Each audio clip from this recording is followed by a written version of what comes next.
What is up, Buffalo Fanatics? Z-Bot Rico. It's Rico and Bot on the Buffalo Fanatics YouTube channel on a Friday night as we head into week 2. Bills, Jets at MetLife Stadium Sunday, 1 p.m. Eastern.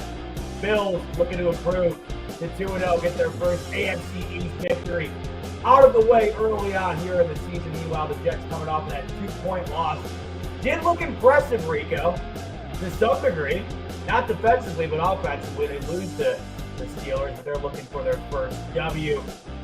Not going to happen, I don't think, on Sunday, but maybe a little bit easier now for the Jets that Ed Oliver is going to be missing. Thoughts on the weekend coming up? Ed Oliver will get into all of it. How you feeling, Rico? Well, I'm gonna start off by saying mic check, check your mic. Why didn't you say something earlier? Yeah, listen, I was trying to tell you about like going like this, and you were like, no. But now, hear me out though. I was dealing with all my computer stuff, so I was like, I couldn't tell. Yeah. No, now you're muted. Now you're muted. Now you're muted. Muted. Well, while Z-Bot gets his audio right, I'm gonna get this thing started. I know you can hear me right now, so I don't know why your audio is not working right now. Right now. But go ahead. Oh, now you're back on. So how do you not just? I don't understand how you don't say something. That's crazy. Well, you don't because listen, blame it on fatigue. Blame it on fatigue. No, that's wild. And blame it on that is everything wild else. That you let me go through that whole spiel, just sitting there nodding your head, waiting until I was done to say, "Hey, by the way, nobody can hear you." To be fair, when you were talking, I was pointing you out, but you were just in your world. I thought you meant, no, he's on it right now. I thought you meant this guy's killing it right now. Look at this guy. He's on fire. He's on fire. He's just lighting that mic up. Yo, you're on fire, bro. Well, hopefully the Bills bring a better start to the game on Sunday than I just brought to the start of the show. How you feeling, though? How you feeling now that we finally have our technical difficulties out of the way? I'm feeling good. You were cooking, though, for real. You were cooking. My man Sami says, yo, that was dirty, Rico. That was dirty. I know. I owe him one. I owe him one. Next time. Yeah. Well, we feel good, man. We're going into a week where we should have been going with some momentum, meaning what we displayed on Sunday night, we want to clean all that up going against a division foe, the New Jersey Jets. But then we got some bad news, man. We got some bad news coming on one Bills drive, and I'm not impressed by it. And that news is hitting everybody right now, and that is Ed Oliver. Ed Oliver had such a fantastic week. A fantastic game against the Ravens. One would say he was the X factor in that game. Well, ladies and gentlemen, it has turned out that Ed Oliver has made his way to the injury list. He's on the injury report, and he was designated out for this game going against the New York Jets this Sunday.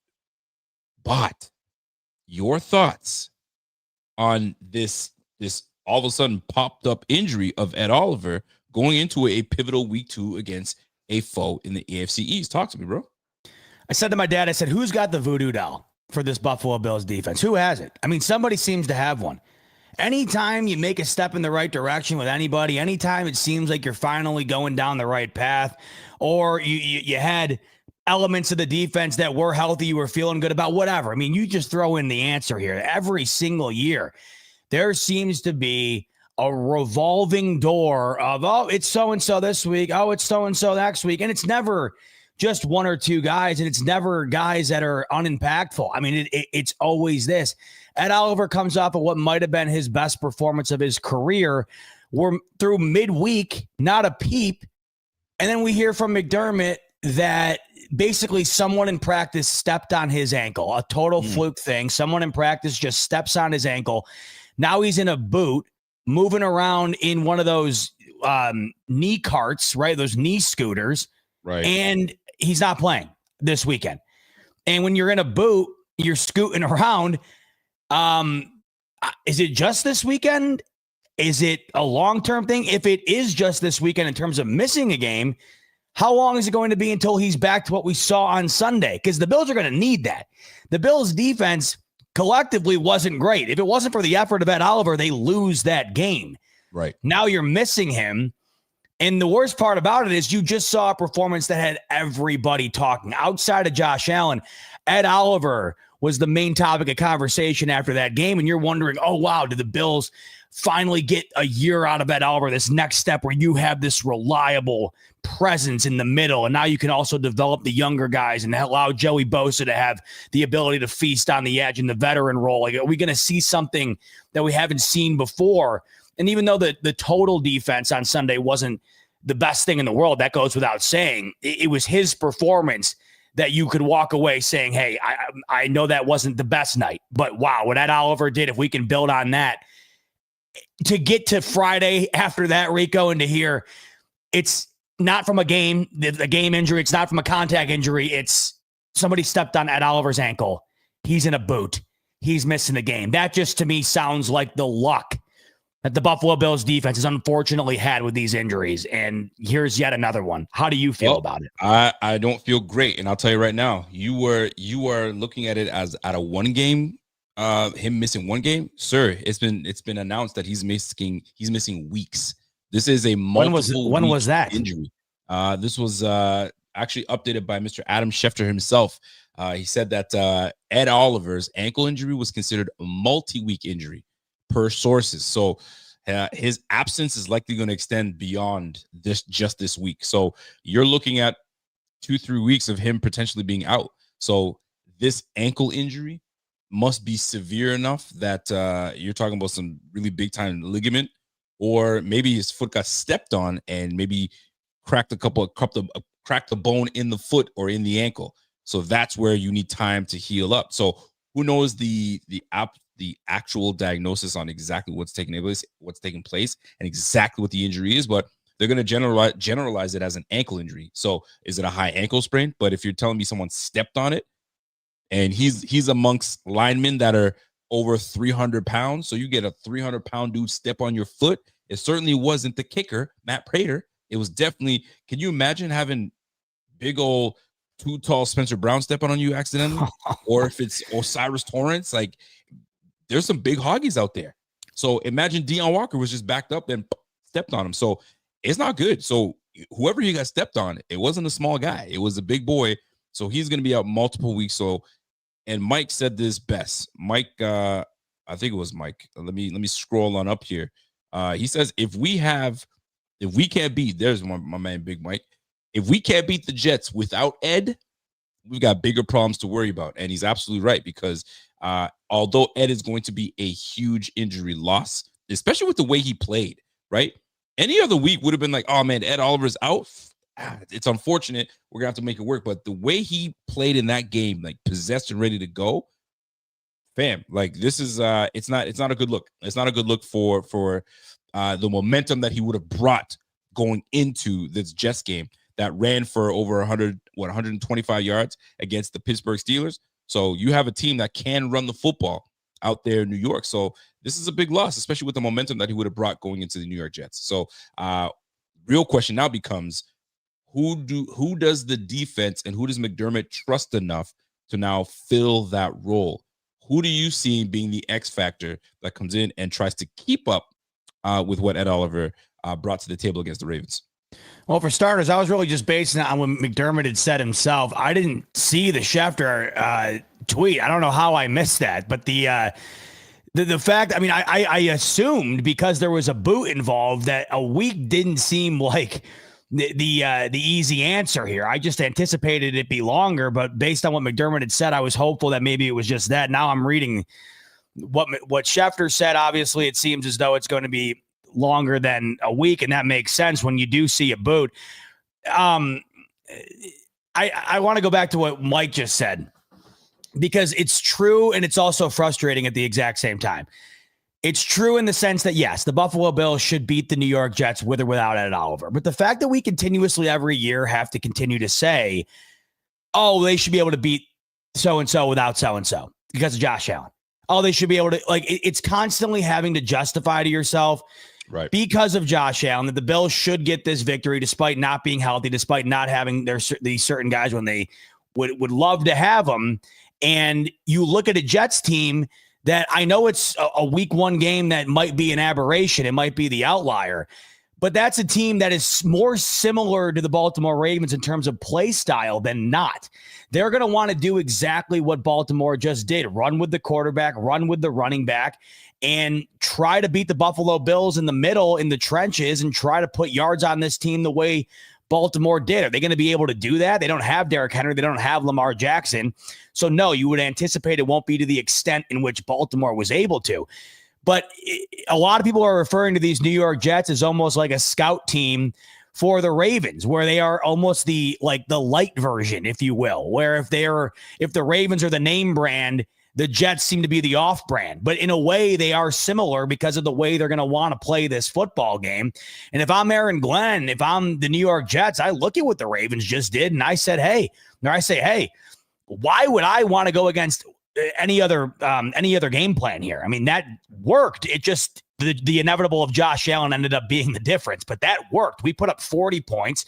We had 9 yards per play here. We were basically able to do whatever we want until the last 3 drives of the game. We got conservative on the final drive of the game. And I think this is why you're seeing Jets fans kind of puffing their chest out a little bit. It's hilarious to me. I absolutely love this. You start a year off with a loss, but it was a decent looking loss. So now you got the Jets fans who haven't made the playoffs since, I think 1985 at this point. And they're sitting there and they're saying, the Bills, this is the formula right now, by the way. The formula is Bills should have lost. Jets should have won. If I do the quick math, Bills should have lost plus Jets should have won equals Jets are going to win this weekend. That's what you're getting out of this, right? So back to Mike's point there. Should the Bills beat the Jets without Ed Oliver? You're damn right they should. I mean, the difference between this organization, anybody who's a football fan can tell you. You don't have to just be a Bills or a Jets fan to understand the difference of the current state of these two organizations. But it's the constant having to justify why they should win without guys. And this one sucks the most because you just got maybe the best performance of this guy's career. And the injury is coming days after the game in a fashion. Obviously, all injuries, whether or not they're suffered walking down the street or in the football game, Rico, they're all injuries nonetheless. But just this idea that it happened in a way where he just gets stepped on, it had to have been some fluke thing, right? This, wrong place, wrong time. It sucks. So, you're talking about who's going to step up. Well, there's opportunity now, right? We heard about Ed Oliver this past weekend telling TJ Sanders, I think it was, hey, no, you're not going in. Like, I'm going back out there. Like, he said he was dialed in, right? He's saying, I'm this is my night, right? I'm just locked in. I'm going back out there. Well, now you're going to have the opportunity, if you're TJ Sanders, to go out there and have those additional reps. I was wondering if they were going to elevate Jordan Phillips. I don't think that's been confirmed yet, but I would imagine they would be doing that. This is why you added him to the practice squad in the first place. I would anticipate seeing that. I don't know why we honestly haven't seen it yet, but that's what I would look to. But to me, Rico, TJ Sanders obviously is the main guy you think of now. Hey, Rook, get out there. This is your time to shine. Ed Oliver's not going to be in the game. Well, I'll tell you right now, it's put up or shut up now. You drafted TJ Sanders, and if my memory serves me correctly, we moved up to get TJ Sanders. So now we need to see what TJ Sanders is about. Now, if these young bucks are paying attention and these young bucks are really dialed in, and whatever these veteran guys are doing, they're taking notes, then we should be able to see a little bit of what Ed Oliver was able to show and perform last week. And if you learn something from last week, you better bring it this week, knowing that Ed Oliver's not even playing.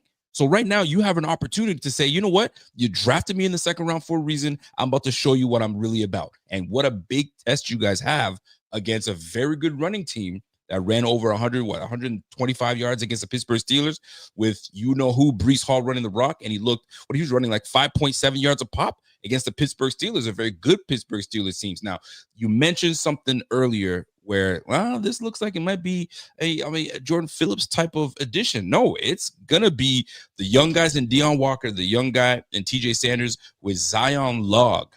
Zion Log was mentioned by, I think it was Daquan Jones when he was talking, and he mentioned him quite a few times. So you might see the big 6'6", 6'7" defensive tackle get in the game as well. Now, what I want to see is how Deion Walker is going to deal with this because he's going to get a lot of time. He's a 3-tech big guy. So you're going to see a lot of Deion Walker. You're going to see a lot of TJ Sanders. You know how our line rotates. So stay fresh, be ready, because you've got big shoes to fill.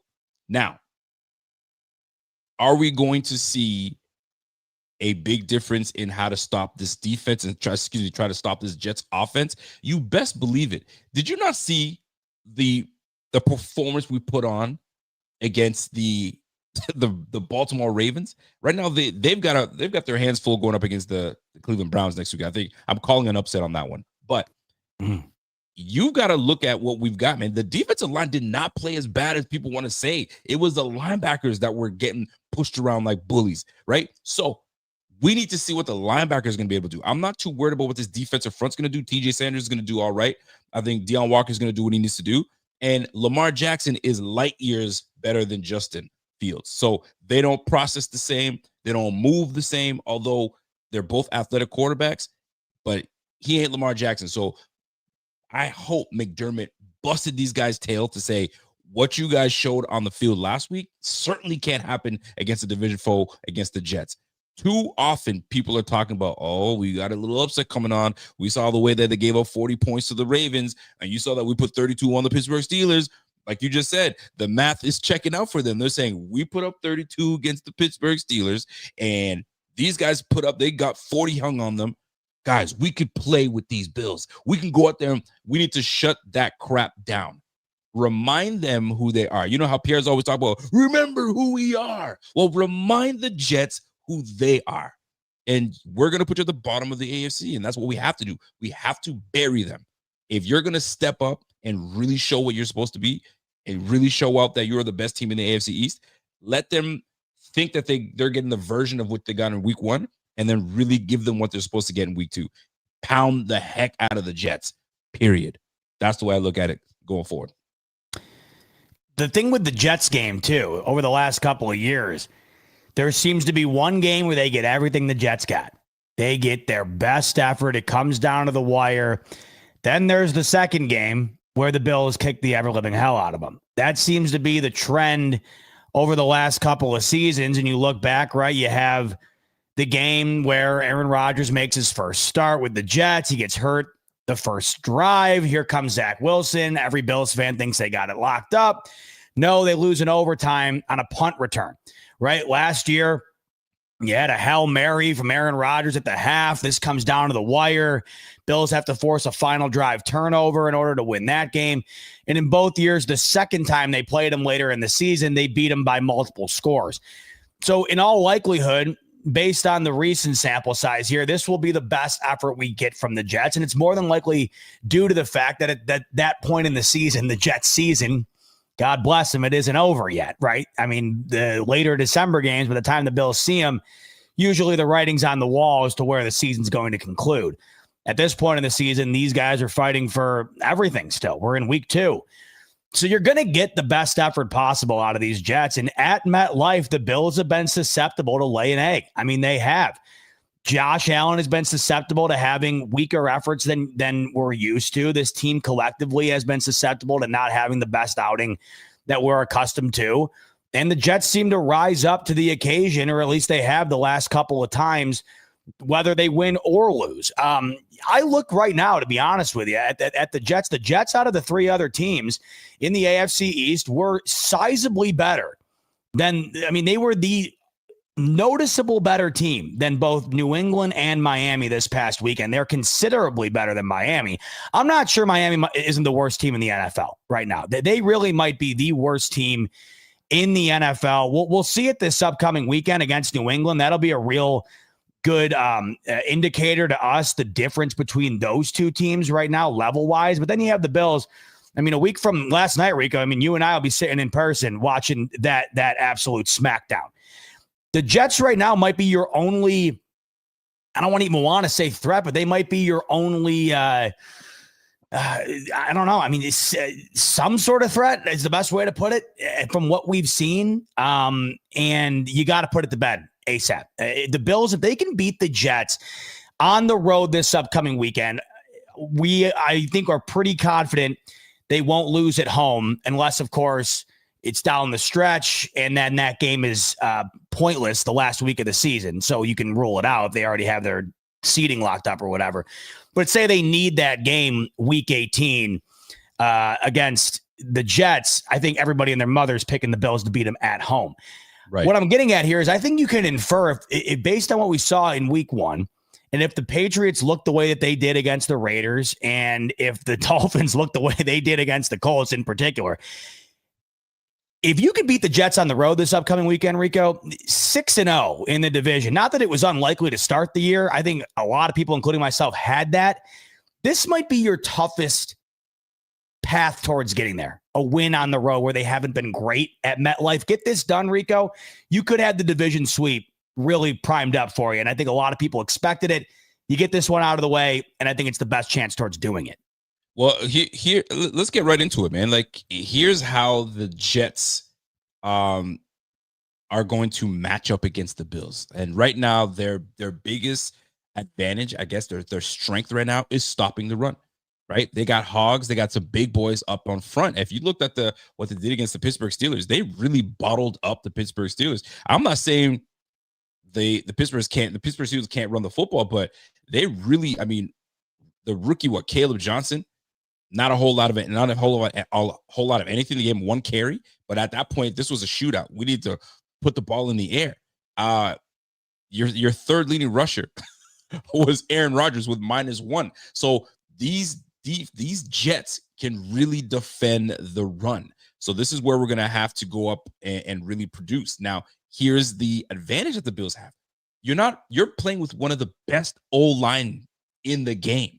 So I don't expect my guy James Cook or Ray Davis to really be bottled up, let alone Josh Allen to be bottled up. He's a dual threat. You're playing Aaron Rodgers, so you can key on that. The game changes when you're playing Josh Allen, because now you gotta now account for, okay, 17 taking off with this thing, or is he holding? Is he gonna take, or is it gonna be James Cook? With Aaron Rodgers, you know what time it is, man. Yo, it's either he's throwing it or it's not. It's just what time it is. It's third down. Yo, get back. He ain't running for anything. So that's the big thing that I'm going to be paying attention to, is how our O-line do against their defensive front. And their defensive front is stacked up. Quinnen Williams had an amazing day against the Pittsburgh Steelers. 6 total tackles, 4 solo, had a sack, tackle for a loss. Like, he was all over the freaking place. So we're going to neutralize that. And once we do, I mean, they got Will McDonald on that squad as well. So they've Jermaine Johnson. So they got some dogs on that squad. So, but we have one of the best linemen in the game. We've got Tutal, we got Spencer Brown, we got Dion, and you know how much Dion loves the Jets. He loves them. So ain't no way he's going to sit there and allow these guys to come in and run amok all over the place. So they're going to stifle and allow our guys to run. Here's what I'm looking at. The Jets defense, as much as people want to talk about how solid and how great, bro, Aaron Rodgers went 22 for 30. The 41-year-old, I believe it's 41, the 41-year-old went 22 for 30, almost 250 yards passing, 8 yards a pop, and threw for 4 touchdowns. And he took 4 sacks on top of that.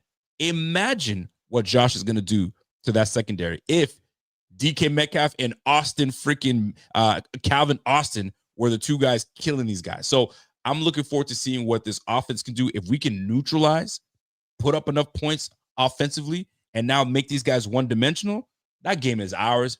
Book it. We're on to the next one. I think we should be able to squeeze a win on the road against the Jets, but it's going to be a lot about in the trenches. Will we be able to establish a run game? Because last week we weren't. Will we be able to establish a run game? And can our defense just hold just a little bit? Just hold a little bit. That's what I'm looking forward to. And I think it's going to be a battle of the trenches at the end of the day. But can we run the football? That's what we're going to be able to do. On the flip side, and I'm going to keep going here, I'm looking at their run game. Bro, Breece Hall had a good game, man. These guys ran for 80 yards plus rushing, right? You had Breece Hall going 19 for 107, and he had almost 40 yards receiving. Then you had Justin Fields that you got to account for. He had 12 for 48. You got to account for him. So this is like Baltimore light. This is Baltimore light, just not the firepower that they have. And Mambu, they got their big-time right tackle that's playing very well out there. So our defense is going to have to find a way to neutralize. But I'm looking at the receivers over there. Garrett Wilson has 7 receptions for 95 yards. He was their main attraction. He was their main guy. The next guy was Breece Hall. Yeah. 2 receptions. And then the next guy after that was Josh Reynolds with 2 receptions, but he's hurt. He's going to be out this game. So it's going to be what? Garrett Wilson, Tyler Johnson, and whoever. I'll take my chances. I think the Bills handle these guys very well. It might start off slow, but I think we'll get into our rhythm. Josh Allen right now is hot. He's feeling it. He started to get in rhythm with the offense from last game. Bro, we should be able to put points on the board, keep these guys at bay, make them one-dimensional, and it'll fall right into our place. How do you feel going into it, knowing that we've got some guys hurt, granted, but we're going to go against the Jets? What weapons do they have out there? Are you going to can my defense handle Garrett Wilson and Alan Lazard? Like, give me a break. I'm not shook. That's ultimately what it comes down to me. I mean, that's why when Mike said earlier, no Ed Oliver, we should still be able to win. He's right. The way the Jets win this game is if Breece Hall has 150 yards and Justin Fields has 85 yards and 2 touchdowns. That's how I see it. I don't see the Jets winning this game with Justin Fields having 275 air yards and Garrett Wilson having 150 yards through the air like Zay Flowers did. See, that's the difference. If we want to compare the Ravens and the Jets to the way that they are capable of playing, I think you can. The difference is, though, is Lamar, I think, is going to be able to carve you up through the air a bit more than you trust Justin Fields to. Now, with that said, I can't discredit what I saw last week. I also have to factor in what I've seen throughout the career, which is the far broader sample size, of course. But Justin Fields was slinging that rock the other day. I mean, he was throwing the ball better than I think I've ever seen him throw it. That Pittsburgh Steelers team is the highest paid defense in the entire NFL. And they got carved up. I mean, they got carved. And TJ Watt didn't do a thing in that game. That whole defense didn't do a thing in that game. They allowed 32 points. And if it wasn't for a 60-yard expiration field goal by one of the best in the business, they lose that game, the Pittsburgh Steelers. So I say all this, though, to kind of get an idea behind what we could expect from a team that we don't expect much from. We didn't expect to see that week 1. Nobody did. That was the highest scoring game in the NFL until the Bills-Ravens took the podium. And nobody saw that coming. Now, you have to question, though, whether or not it was one of those week 1 flukes. We also saw the Cincinnati Bengals have, 120 total yards of offense? They didn't do anything. This is an offense last year that couldn't be stopped. They go out in week 1. They couldn't do anything.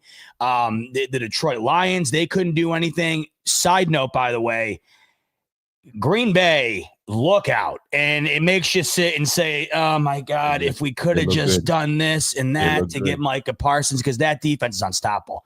I mean, they had Jaden Daniels out there like he hadn't played in the league before on Thursday Night Football. That's how they couldn't do a damn thing. The swag that the Green Bay Packers have with Mike on top of that, and he looks like he's just a new man. When you're paid the way you got paid, I mean, you're gonna bounce around like you're a new man. But like you just said, if we just could have offered something. That's what I was thinking the whole time watching that game, because you're watching. What have we always said? Where is the defensive version of Josh Allen for this team?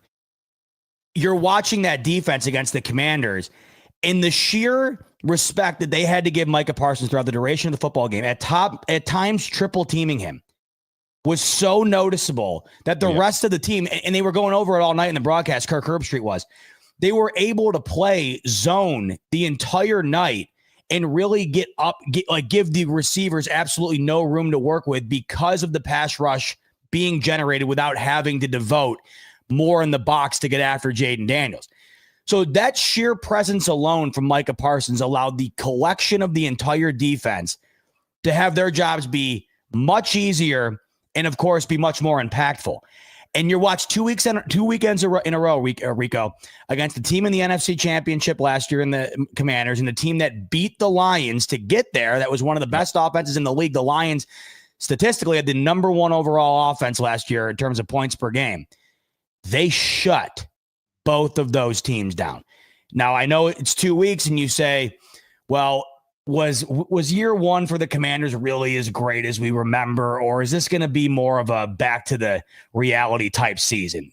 And then with the Lions, you lose Aaron Glenn, you lose Ben Johnson. Are they really going to be the same? You can say all that, but you can also say Hey, I just watched this Green Bay Packers team play 2 games against 2 playoff teams, against 2 good offenses, and they completely eviscerated both of them. I mean, I think that's safe to say. They look like the best team in the NFL through 2 weeks.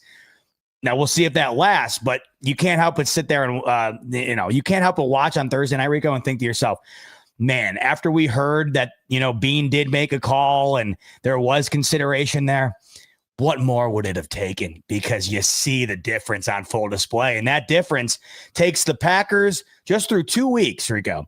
That difference takes the Packers from a team that you look at and you say, yeah, they're good, but I don't trust them, to a team that you sit and say, man, I don't know if anybody's looking like that in the league right now.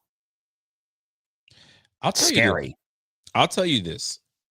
I'm looking around the league. And I was just, as we were talking, I was looking up statistics of what the Packers were able to do. Then I went back to the Jets.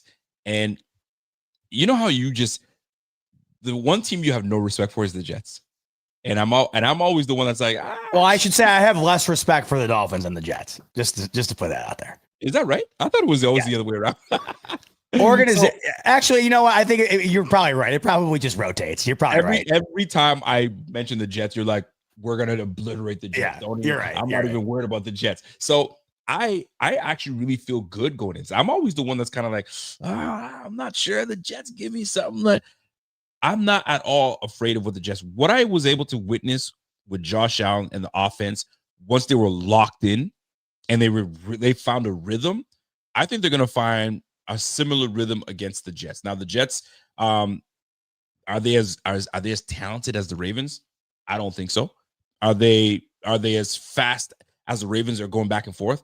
I don't think so. You got a limited, I know he's a full go, but Sauce Gardner was limited. He had a groin injury, so who knows how he's going to play out. I really think what it's going to come down to is winning our one-on-one matchups. And why I say that is this Jets team plays 40% of man. Almost half the time they're man coverage. So you're going to have to see why we brought in Josh Palmer. Josh Palmer was brought in to separate, right? Man to man, separate. We're going to see if Keon Coleman can double up on what he did last week against the Baltimore Ravens, one of the better defenses in the game. And then Kincaid, find the mismatch. No linebacker on that Jets team scares me. Who am I supposed to be afraid of? So though, if we handle how we're supposed to handle our business offensively, our defense is going to bounce back. Joey Bosa is going to show why the F we brought him back. TJ Sanders, show us what you got. And the 2 guys that I'm going to be looking forward to see if they got to bounce back is Bernard and Milano. You guys were piss poor last week. Absolute piss poor. So y'all got to show me what time it is up against Justin Fields. Justin Fields threw for 218 yards. 218 yards last week, and I cannot see him trying to go for 300 because we'll be there. We'll be ready to go. As long as we do what we're supposed to be doing on the offensive side, defensive side is going to do what they need to do because we're going to be good on that side. So what we need to do going into this game is just neutralize. Just take Garrett out of the game. Alan Lazard is who's going to have to beat us.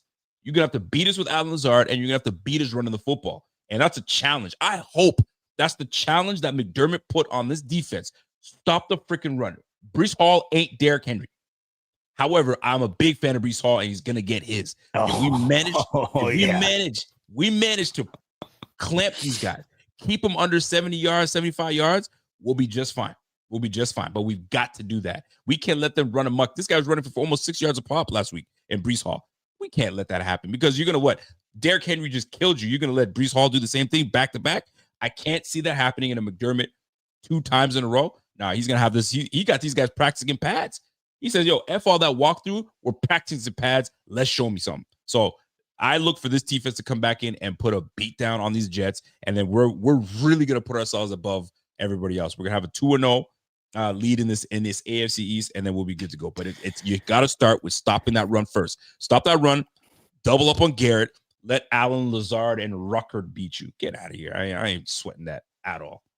I think of you every time I hear Breece Hall, by the way, which is hilarious. The identity of these Jets has changed drastically since the firing of Robert Saleh. And you saw in week 1, despite the change at head coach, despite the change in defensive philosophy, adding Aaron Glenn, the first 5 games of the 2024 season, The Jets were allowing 17 points per game and 256 yards. They played the Bills, right? They were in the game throughout, lose the game, and shockingly fire Robert Saleh that week. It wasn't shocking that they fired him. It was shocking they fired him that week. The Jets played decent against the Bills in that game. I don't think it justified the firing when it did. After that game, Rico, under Jeff Ulbrich to finish the 2024 season, the Jets, who were allowing 17 points per game and 256 yards, would go on the rest of the season on average to allow 26 points per game and 349 yards per game. And then in week one, off of that drastic decline in performance after firing Saleh, are on the same path that they were on to end the season, right? So that's right, by the way. Signified is right. Week before. Who did they lose? Who did they lose to? Oh, they lost a real close game. It was a really and they said we're done. Yes, that's right. That's what it was. I'll have a look see. Yeah. Good call, Signified. That's what it was. They lost a game that Aaron Rodgers threw a pick six in. That completely sold the team. They would have won.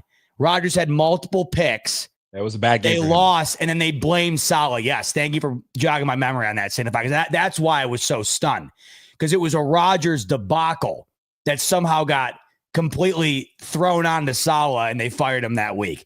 But the point remains the same. The defense hasn't been the same.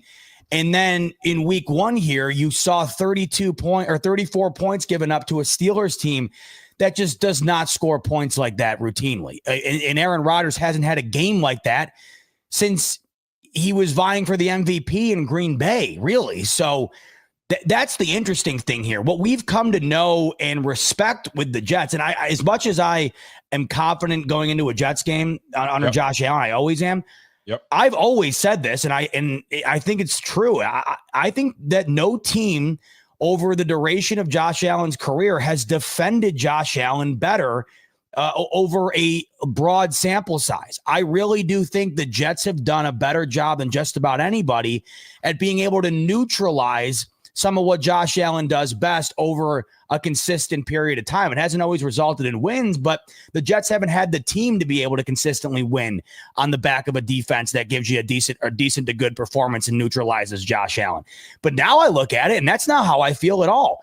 I feel that I just watched Aaron Rodgers at 40-something years old dice up that defense, and I just watched Josh Allen put up 270 yards, 3 touchdowns, and an all-time performance in one quarter. He put up a great game's worth of performance in one quarter. So what the hell is he going to do against that defense? I no longer feel the same.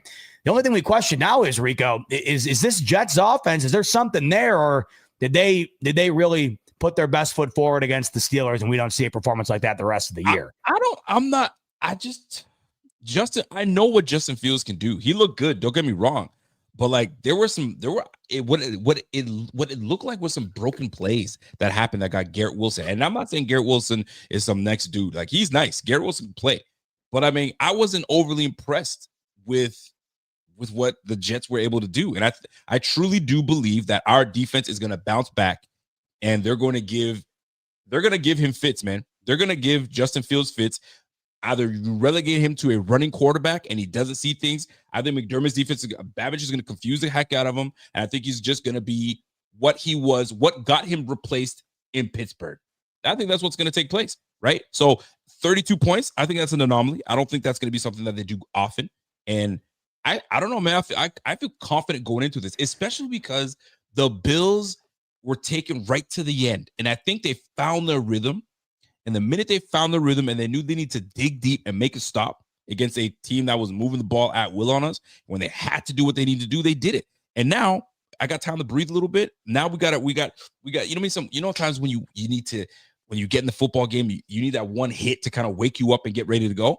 That was it for the Bills. That week one, that was the hit to wake us up and say, okay, we the Bills, and we're about to do what we need to do to these boys over in New York. You talk to me. What do you got? Oh, I have a question for you, but just it's a great point you make. Is what happened last year against the Cardinals? Same thing. Who are these Bills in the first half? Arizona's going to beat them. Now, come out in the second half. Josh Allen leaps over a guy. Yeah. They win the game. They'd go on to have maybe the best season offensively they've ever had. But I have a question to you as we talk about this Jets offense, because I tend to lean here towards the idea that that's got to be an aberration last week. However, let's say Sunday, Ed Oliver injury has to be considered into this, of course, because of the way he performed. But let's say Bills win this game, Rico, but they win it 37-34. Where are you at Monday? Are you pounding the panic button if this Jets team puts up another 30+ performance on this Bills defense? What you see what I'm doing here? You're ringing the bell. Yeah, I'm ringing the bell, and I'm like, hold on, back to back, 30+ games. Yo, what's going on? And if it continues, you're gonna start hearing, bro, stop relying on Josh Allen to bail you out. And if you thought the heat was on it, because I don't give a damn what people think about because we won that, it was great. But like, if you look at the totality and the totality of this picture, the big picture, we let the Ravens score 40 on us. This is not what we do. We don't allow these guys to put up because we're putting up so much. We have been saying this in the playoffs, bro. You're great in the regular season, McDermott, but once you get to the playoffs, you let Josh Allen down and you rely on him too much. If you're relying on Josh in the first 2 weeks of the season, bro, the heat's going to go up on this guy, because if there's going to be a day that Josh Allen is off, case in point, the Texans game. Josh Allen was off in that Texans game. Funny enough, the defense kind of held it together, keeping the game close enough, but there's going to be a game where Josh is off or the offense is off. This is where the defense is going to have to do something. But if you're constantly letting 30 points, let's just say, they're constantly letting 25+ points a game, no, there's a problem. And now scrutiny is going to be on this defense, and the binoculars are going to be fixated right on McDermott. So however the season ends, there should be a conversation of like, yo, like, what are we doing here? Like, we gave you every resource to fix this defense, money or not. We gave you every resource, and you're still doing the same crap. But this time it's in the regular season. It's spilling into the regular season. No mas. We're not going to deal with that. Now, 30 points, if they do, sound the alarm. Now, are you in the same boat as me, or you're like, you know what? That's par for course. It's the NFL. Points are going to be scored. What matters is the W. Are you in that camp? All that matters is the W? Well, that's what matters most, but it wouldn't be par for the course. Wait till I tell you what the last 10 games against the New York Jets have looked like, and what a 30-point game for the Jets would really be when looking back at what they've done to the Jets over the last 10 games. The Bills are 8-2 against the Jets in their last 10 matchups. All right. The 2 wins the Jets have, Rico, 20-17 and 22-16. That 22 points scored by the Jets was the most that they've scored in those 10 games, 22. So a 30-point outing for the Jets would not be anything close to par for the course in terms of this matchup. That 10-game sample size, that's no outlier. That's 10 divisional games. Bills have won 8 of them. The 2 that they lost were because of, as I was mentioning earlier, the Jets' ability to defend Josh Allen a notch above what anybody else has really been able to figure out. When you hold Josh Allen to 17 points, 16 points, that's really where you're feeling like you have obviously your best shot, maybe your only shot. You're going to get into a shootout with Josh Allen, and you're a team that's not built for a shootout, you're going to lose. The Jets aren't built for that. So if you go into Sunday, I'm going to be wondering 2 things. One, we're 2 weeks in, and the Jets just scored 30+ in both games. When's the last time that's happened? I'd have to look that up. I don't even know. Mm-hmm. Right? I mean, I'm not kidding. I don't know. Like, I would have to imagine it's been a bit.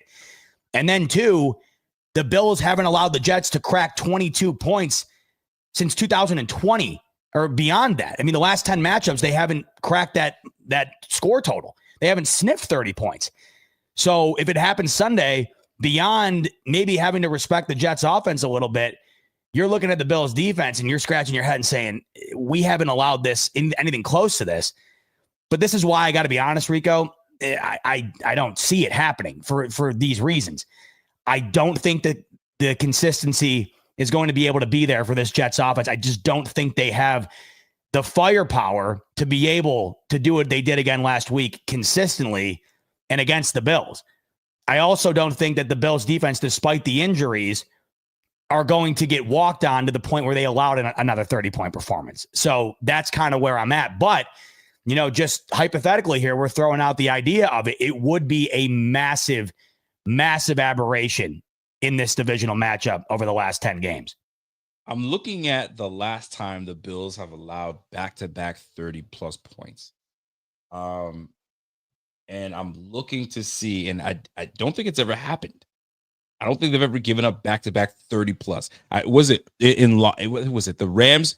Was Detroit and the Rams, were they back-to-back?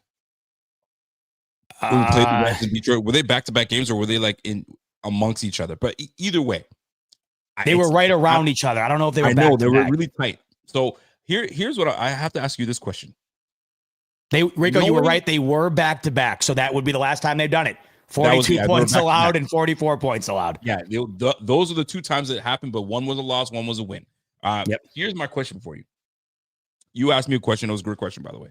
So here, I back one back to you. Do you go in with the same game plan that you did against the Baltimore Ravens, knowing that you're playing a team similarly to the Ravens? And it's a crazy question because you'd be like, well, if you go with the same game plan, you're just going to allow the same crap to happen. But this time it's going to be about execution. We didn't execute. So do you go with the same game plan? Do you tweak a little bit? Or are you kind of changing things up? Because what we did last week did not work. But you're going up against the same philosophy, run the football. Aaron Glenn comes from Detroit. It's about running the football, and it's about putting the ball in the air and try not to give the ball away. You saw the formula against the Pittsburgh Steelers. So that's what the Ravens try to do. Run the freaking football on you and then space you out. And then obviously have the threat of Lamar Jackson. Wouldn't you go in with the same game plan, but just this time execute, or do you change things up? What are your thoughts?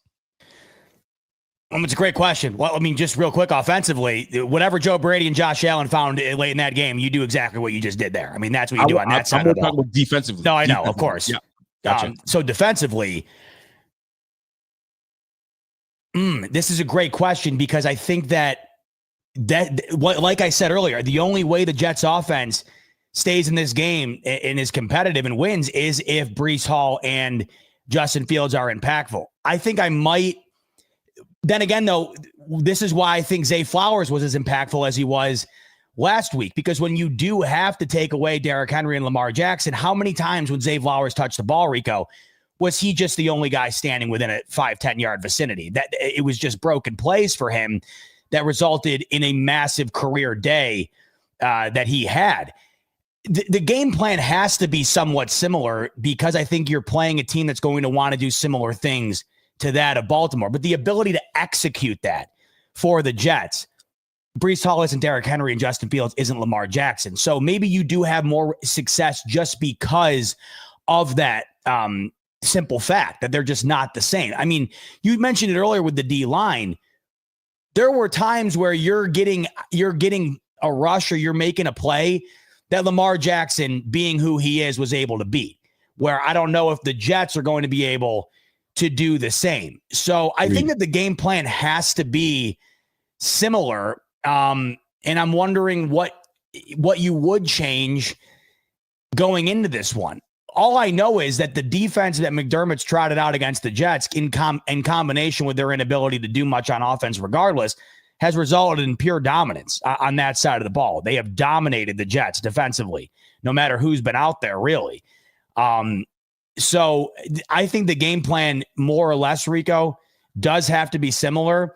And I look to the defensive line to perhaps have a more of an impact in this game, not because that they were getting rolled last week, but because I think that they just are set up better to have what they were doing end up having a positive result on the end, as opposed to Lamar getting out of it and making a great play, or Lamar using his legs and making an insane run that was beyond improbable for anybody else in the league. They're just not Baltimore. I bring them up in comparison because I think that they want to play a similar style, but wanting to play a similar style doesn't have a similar result when you're not the exact same team. And I think that's why the Bills' game plan this week could be executed better just based on who they're playing compared to the Baltimore Ravens. I just think that's the simple truth. So the Bills, in the last 17 games, am my math correct? 16 games. what do you think their record on the road is in the last 2 years? Let's just put it this way. The last 2 years, what are the Bills' record on the road? And the reason I asked you this question is, and it's a two-part question, I think you mentioned it earlier, but does it worry you about these Bills going on the road? All right. So that's question number one. And what's your guess of what their record is the last 2 years on the road? Like 2 years. So 2024, 2023. Yeah. Okay. I'm going to guess that the Bills are, can you tell me how many road games there have been? How many there are total? Oh, so we had what? Eight road games. 8 road games in 23, and we had 9 in 24. Okay. I'm going to guess that they are 11-6. 9-8. Wow. Excuse me, 9-7. They're 9-8. They're 9-8. 9-8 on the road. Wow. 9-8 on the road. I didn't realize 500 better on the road. So we're great at home. I mean, case in point, last year we're great at home, but on the road we're a little shaky. We're shaky on the road. So it goes to tell you that maybe we should consider, being on the road. It might be a little challenging for the Bills, especially just looking at the record of the last 2 years. So something to monitor, but I feel so confident in, and I think a lot of my confidence is coming, which is weird, from the game against the Ravens, but because we look like a different team late in the third, in the fourth quarter. And then we started to really kind of pour on, more specifically the offensive side of the ball, because we started to move the ball at will, and they couldn't do anything about it. I was listening to Kyle Van Noy and Marlon Humphrey, and they both have their own podcasts, and I wanted to hear their analysis of how they thought the game went. And they were sitting here going, I think Marlon was sitting on the sideline going, bro, we need to put these boys away. And when Keon caught that 4th and 2, he looked at Buddy and was like, yo, we need to do something right now, because I don't like the way things are going. Well, it actually turned out that we ended up winning that game. So, but we're at home. We're home. So will we be able to handle business on the road? And something tells me, based on the motivation that we needed for Josh to kind of open that chest and say, you know what, I'm Superman, I think we take that into the Jets. And because we hate the Jets, we have to handle them. We got to handle them. Did you see what Dawkins said, by the way? No. Because you know how much he hates him. So, of course, I think it was Thad Brown that tweeted it. He said he's got 3 different personalities, right? He's got Dion, the snowman, and then the abominable snowman when he plays the Jets. Oh boy. That's what he said. I'm going to try to find the audio. It's so great. I don't know if it was audio or if it was just a written quote, but okay. Yeah, there's certainly animosity there, and yeah, you know how much I love that. I've loved how outspoken Dion is and his hatred for the Jets, because that's what football is about. You are supposed to hate your division rival. And, I don't know if you saw from the Ravens game, Zim from the Bengals. Mind you, by the way, if you can hear that, Caroline's brushing her teeth with a buzzsaw. So if you can hear that, that's what that is. Can't hear a thing. She just brought out the hedge, the what do you even call that? What's the thing you use when you're mowing the lawn there? The weed whacker. Weed whacker. Yeah. So Oway from the Ravens, Rico. Yep. Yeah. Zim sent me this, Bengals creator, who's just the best. He's the one who, remember, you told me to dump a little more fuel on that there. So he sends me this. He said, this is what, speaking of hatred, this is what was said about the Bills game on Sunday. Oway was asked what went wrong in Buffalo. And he said, quote, "We took our foot off the gas. We knew how much we didn't like the team and how much we wanted to dominate them. That's why we started beating them by a lot. We got complacent. We thought we already won the game and took our foot off the gas." That's what they said. The Bills won't take their foot off the gas if they get up against the Jets. We've seen it too many times in the past. When they're rolling against this team, they continue to roll and they get it done. If you hate a team so much, why take the foot off the gas? That's the most BS excuse for a loss. Just say, bro, we took the foot off the gas, period. Don't get into we hated them so much and we wanted to put so much points on them, and we did, and we took our, that's cap, and you sound like a bozo. Either you just took the foot off the gas because you thought you had it in the bag, cut it off at that. But we put so much points on these guys. Bro, relax. You know what I'm saying? And you're in the NFL. You're not in the SEC. You're not in the ACC. You're not in the Big Ten. Look at me talking with like I know college football. You're not in the WAC. You feel me? Bro, you're in the NFL where everybody is OG. There are elite athletes on this squad. If you think it's over with, you got something coming. And you guys, what is it? When a team puts up 40 plus points with 235 yards of rushing, they're 277 and now 1. Do not play with the Bills. Don't play with Josh Allen and don't play with none. And here's the thing. Even the boys in the Bills locker room were like, bro, we looked at Josh and Josh was like, yo, we're not out. We're not out. We're still in this thing. Just keep plugging away. Yo, when your leader tells you we're not out, yo, we ain't out. We still got to play. Can you imagine Tom Brady telling you, bro, keep plugging, we're not out. Trust me, we still in this. Bro, you're going to keep fighting. You're going to keep fighting. Oh, we took our foot off the pedal. You know what? I never not minded the Ravens, but when I hear comments like that, it makes me have a little bit of for the Ravens now. How do you say that? Because if you hate the team that much, then you are just giving them more reason to come and beat you the next time too. Absolutely. I don't get how you're a professional player for this long, how you continuously leave the back door open by saying stuff like this to allow even more reason to beat you the next time. I can't wrap it's crazy. I don't know how you do it. No, I just don't. And that's why I'm gonna treat I'd love for the Bills to treat the Jets like they treated the Ravens. Simple as that. And it's what it could be like that. My man said, yo, Rico, your fans are running out of the stadium. Yo, that's whack. That's also whack. And totally whack. I didn't get a chance to ask you that. What are your thoughts on fans that when they look at the score and see what's going on, they say, you know what, I'm gonna head to the car. Game's over with. Like, what do you say to fans like that, regardless of the sport? Yes. What kind of fan is that? Let me ask you that. What kind of fan is that? Josh Allen just isn't a jack of all trades, master of some. He is master of nearly all trades when it comes to the quarterback position. This is why his quote after the game is why he's also an MVP at the podium. When Josh Allen said, and the way he said it too, man, did I love it. You want to talk about a t-shirt idea? Have a little more faith next time. Hey. I mean, he basically said what our main man Pierre says all the time. He basically said, in other words, remember who we have. Remember you have me.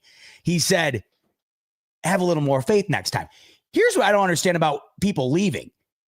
When they were leaving, Allen's getting the ball back. Like, Allen's getting the ball. You're going to leave when Allen's getting the ball back?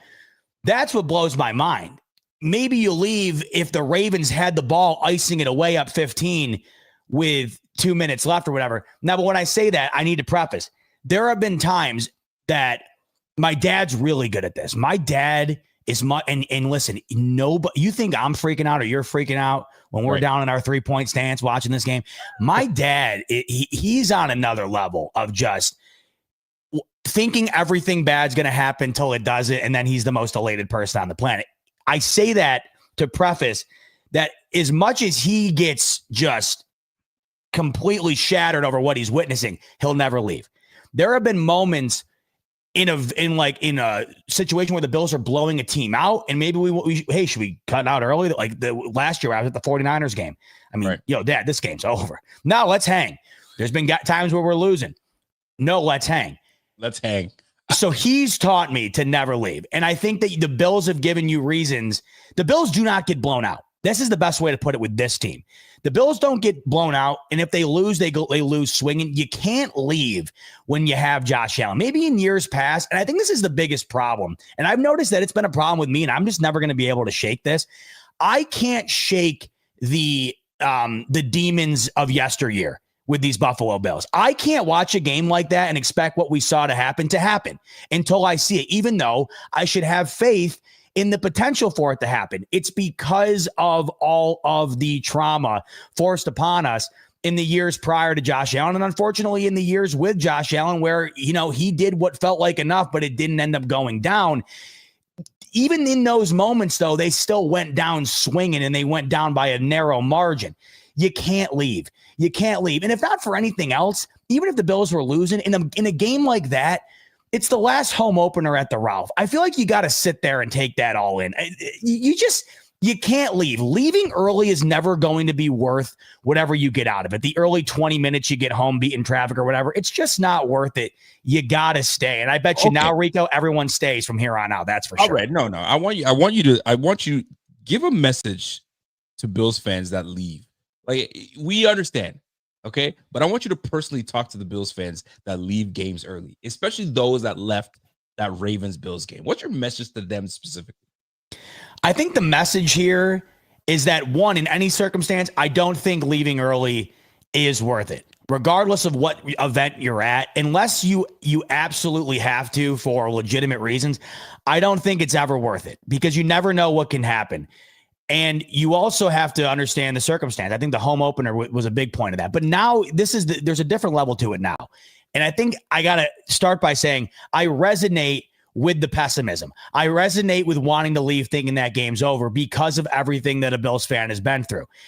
But now, in knowing what this team is with Allen and knowing the fact that they do not lose by double digits almost ever, they always go out with a fight. Josh Allen's always going to have this team competing to the very last minute.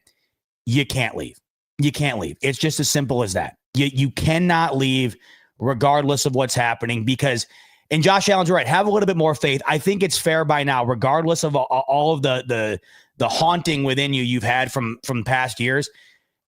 Allen's given you how many examples to the point now where you can't deny the fact that there's a chance the Bills are still in this, regardless of what's going on. So you went soft. You didn't want to really give it to them. Here's what I say. What do you? Oh, you want to lay the hammer? Oh, no. You might as well, if you're the fan that paid $300, yeah, $400, $600 to sit wherever the heck you're sitting, you might as well take the old makeup kit, paint the old cheeks red, take that little clown nose, put it on there, do it all. You might as well put your stupid clown shoes on and flip-flop all the way out the stadium and close the door. You ain't a fan. And I mean that. You're not a fan. Fan, short for fanatic. You're a fanatic. You're crazy for your team. Bro, if you're crazy for your team, you don't leave. And then you go, let me back in, please. No, that's step in. That's ridiculous. You don't get to come back. No, that's punishment. Exactly. Put your little clown nose on. Take your little red lipstick and put it all that. Make yourself look nice and good like a little clown, and take your little clown car out of here. Bro, you don't get to call yourself a Bills fan. Get out of here with that. I just want to get into my car so I can get home on time. For what? To go watch the highlights? Bro, the highlights were right in front of you. You wait until the team is done. You don't go to a restaurant, order a nice steak, and say, you know what? I think I'm going to leave this meal half done. You know what I'm saying? I'm going to take off. Nah, bro. Finish the meal. Sit there, take it in, get a little coffee. You know what I mean? Take the whole experience in. You came to the restaurant for the ambiance, for everything. Don't leave early. What are you doing? Take the clown act and take off. You ain't call yourself a fan. What do you call those fans that are just like here and there once in a while? Fair weather. That's what it is. Like, the one thing I detest is when I meet someone that says they're a Bills fan, and then the first thing that comes out of their mouth about what they know about the team is, man, could this be the year that Josh does it? You know what I'm saying? It's just that, you know what I mean? Dable just doesn't. Dable. All right, we're done. We're done here. We're done. And there are countless fans that are like that. I'm going on a rant here, but I just can't stand that. Yo, if you were a fan of the team, I ain't trying to hear that. Yes, thank you, Richie. Richie gets it, man. Yo, put this thing on, man. Put that mask on. You know what I'm saying? Do the little dance, and then grab your little friends and get into that van and fit all 2,500 of y'all and get in there and get going. Can you imagine? The biggest clown thing is trying to get back in. You got to eat what you got to reap what you sow. You leave that game, go sit in your car. You can't try to get back in. You got to take the punishment. You left. You're out of here. You went the nice way. I know that's a clown. That's a clown to me. And if you are in this chat that you went to the game, and I apologize. No, I don't apologize. That's clown behavior. Stay, watch your team, win or lose. Watch your team, because you're gonna see it's you're making memories next to the person you're with. You know what I'm saying? It's just been that way. Man, I remember going to watch the Bills Jets game. It was like a rainy, crummy day. LaDainian Tomlinson was kicking our butt. And if you guys remember that game, I was at that game, and we were just getting handled. And the worst part is Jenna was next to me, and she was not feeling well. She was like, and I can tell she was just bad shape. I could have just said, yo, babe, let's just go. She's like, no, she was even saying, let's stay till the end. That's my girl, man. Yeah, it is. How are you supposed to be as a Bills fan? Yeah, I'm leaving because we're losing to the Ravens. Boy, please, man. Golly. You might revoke their season tickets. I might be going too far there, but you catch my say. I've never left, and just because I there's been times where I left like a concert early, and this is another example. I've left some Dave Matthews shows early where I'm listening on the out when I'm walking out, and I'm like, yeah, I probably should have planted my ass in the seat for this. I'm missing, the two-step or Watchtower or whatever. You leave concerts early? No, there have been times where I've had to.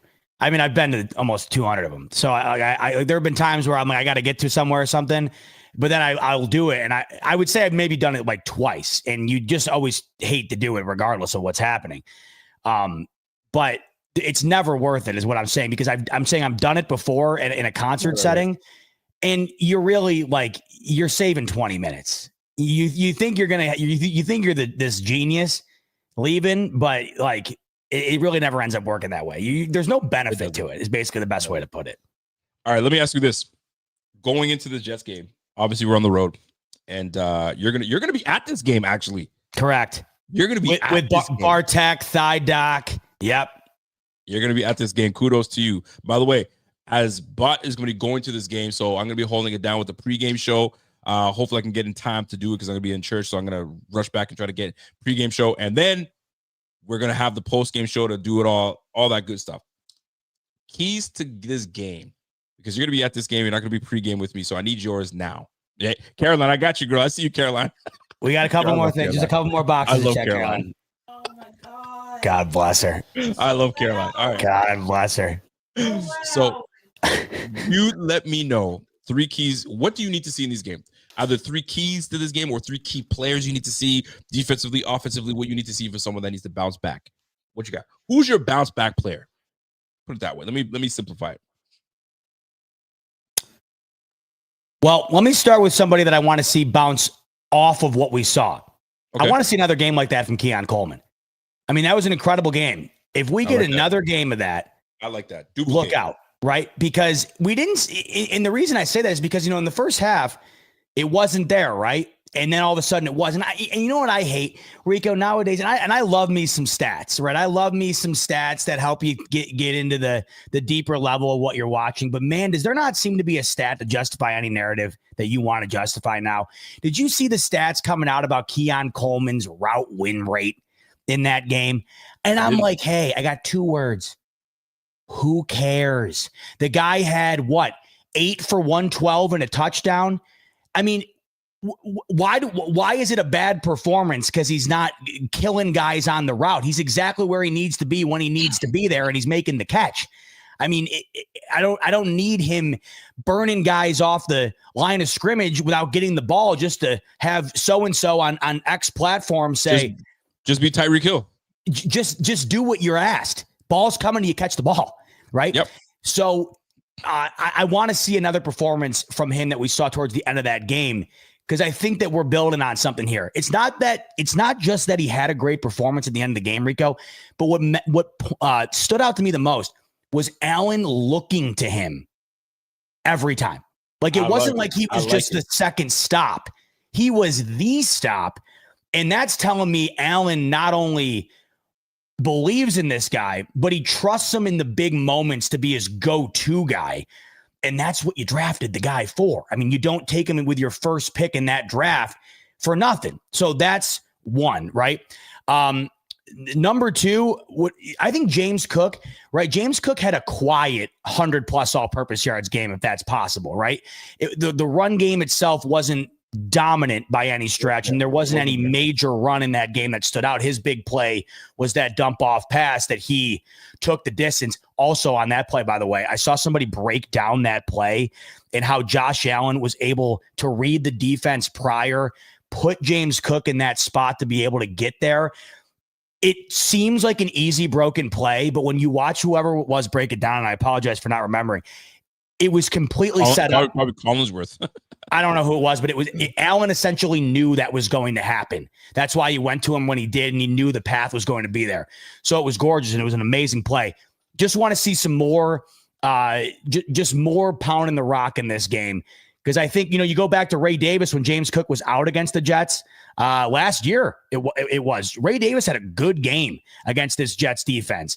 I think it could be set up for James Cook to have a similar performance this upcoming weekend, more so on the ground than in the pass game. But I love the willingness to go to him in the pass game. And then you got to look at the defensive side of things, right? Whoever is going to be lining up on Garrett Wilson, he was their only option. He was their only option against the Steelers the other day.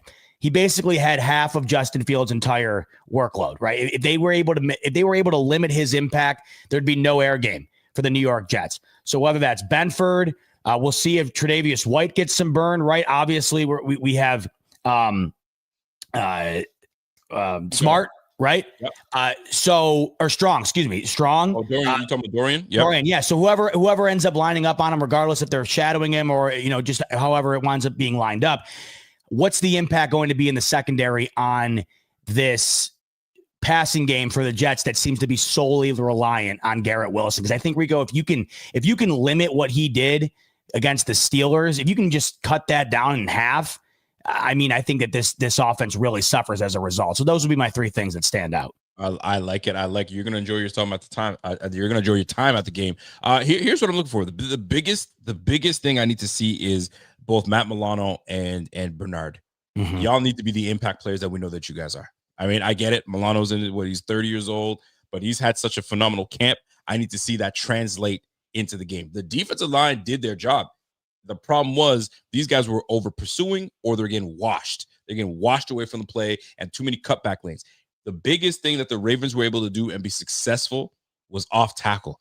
They killed us with the off tackle. Guess what? The Jets do the same thing. Off tackle plays. So this is why I asked you, do you do the same game plan? You darn right you do the same game plan. You got to do the same game plan, but just execute. Actually tackle. Actually be where you're supposed to be, and we will be successful. And I truly do believe that. Now, those two guys I'm going to be looking for. You need to fill the gaps. You need to pursue. You need to get to the ball. There was something I saw a clip where I think it was Ray Lewis was talking about the back in the day when it was him and Ed Oliver. It was him and Ed Reed, and they were talking about, and he showed a play. He goes, look at this. Look how we all pursue to the football. You don't see one Baltimore Raven straggling. Everyone's at the ball. That's what I need to see go into this game. Everyone pursue, get to the ball, do what you're supposed to do, and have some contain. Okay, that's number one. My two line. I'm watching those two guys. Here's two more: Taylor Rapp and Bishop. That's a good one. Bam. Taylor Rapp had an awful game. He was not good. He wasn't good. Neither was Cole Bishop. They were both bad. Both of them were bad, but Taylor Rapp was worse. You're the veteran guy. You're the guy that's supposed to be leading the way and helping this out. So if you're taking poor angles, you're leaving your other guy out to dry. And if we're going to be rolling coverage over to potentially to get to Garrett, one of you guys is going to be on your own. So you can't be taking bad angles, making the wrong reads, because you're now going to be opening us up to some nonsense. So the two linebackers, my key, and both my safeties. I need you to come down into the alleys and handle Breece Hall. I need you to get back on your horse and make sure you handle business with Garrett Wilson. We can't have these guys running amok. So the two linebackers and the two safeties. Last but not least, I need to see, and you mentioned it, and I need to see it again. I need to see the receiver room. I need Josh Palmer and Keon Coleman to duplicate, because you're going up against a good defense. Aaron Glen's defense is going to be nasty. Sauce Gardner is a holding king. This boy is holding, long arms, difficult to defend. And if you hear how he was actually graded really well on PFF. I don't know if you saw his PFF grade. I think he had an over 90 PFF grade last week. So, and he was limited, but he's going to be playing this game. Look, he had a 90.5 coverage grade off of 4 targets. He only allowed 11 yards receiving, and he forced 2 incompletions. He's going to be a sticky receiver, a sticky corner. Who he decides to cover, it won't really matter, because the other guy's going to have to step their game up. So, Josh Palmer, this is why we brought you to this team, because if one guy's not able to do what he's got to do, you got to have another guy that can get separation for Josh. Help Josh out. So, you got the two linebackers, you got the two safeties, Cole Bishop and Taylor Rapp. Y'all need to fill in and do what you got to do. Last but not least, Keon Coleman, Josh Palmer, y'all got to do it. I know the rest of the offense is going to do what they need to do. we've got to handle business. Well, that's the way I look at it. Those are the keys, 3 keys to us being successful on the road at MetLife Stadium. That's the way. That's what I loved the most about last week, by the way, was the amount of times Allen went to the amount of guys that he did. I mean, I think he had 5 players with 4+ catches in that game and nearly 50 yards for each of those guys. That was great. And I think it could be an even bigger day for Shakir if it ends up being Sauce Gardner all over Keon Coleman or Josh Palmer. I think you're going to see Shakir in the middle end up having maybe a bigger impact on this one. Yeah. And as we talk about individual player performances, that's where we segue into building our slip over on Sleeper. Let's take a peek at what the numbers are looking like on the Sleeper Picks app, because we just kind of went over what we think might happen or what we at least want to see happen. And I think one of the things we want to see is another great performance from the Buffalo Bills wide receiver core, Keon Coleman being one in particular. And I thought Josh Palmer's impact in his first game was huge. I mean, you had that massive catch. I mean, the Keon Coleman catch came afterwards, right, Rico? But the next one, the one prior to that, was Josh Palmer getting them in to field goal range. So we have the Bills numbers up right here. And one of so on Sleeper, by the way, the Sleeper Picks, there's usually like a freebie that you can instantly throw in the Bills right now. Josh Allen more than a half pass yard. So we'll take that. We'll add that to our slip. More than a half pass yard. Okay. Nice and easily. I like this one, Rico. And I wanted this going into the year. And I know I said I wanted to see some more on the ground from Cook this week. But what's the one thing I've been asking for all offseason from James Cook that I wanted to see? I wanted to see more of an emphasis on getting him involved in the pass game, even more, because I think that's how you get the most out of him. We saw that in week 1. Right now on Sleeper, more or less 13.5 receiving yards for Cook. Give me the more on that, right? Give me the more. No doubt. No doubt. Now let's look at the Jets side of things. Breece Hall rushing yards, more or less 58.5. Justin Fields rushing yards, 43.5. Do you think either of those guys go more on those numbers? Both get more. More. All right.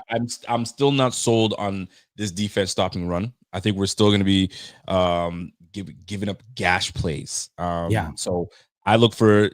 I mean, listen. Last week, I'm looking at the stats from our guy, Mr. Justin Fields. I think he ran for 48 yards. So they're saying over.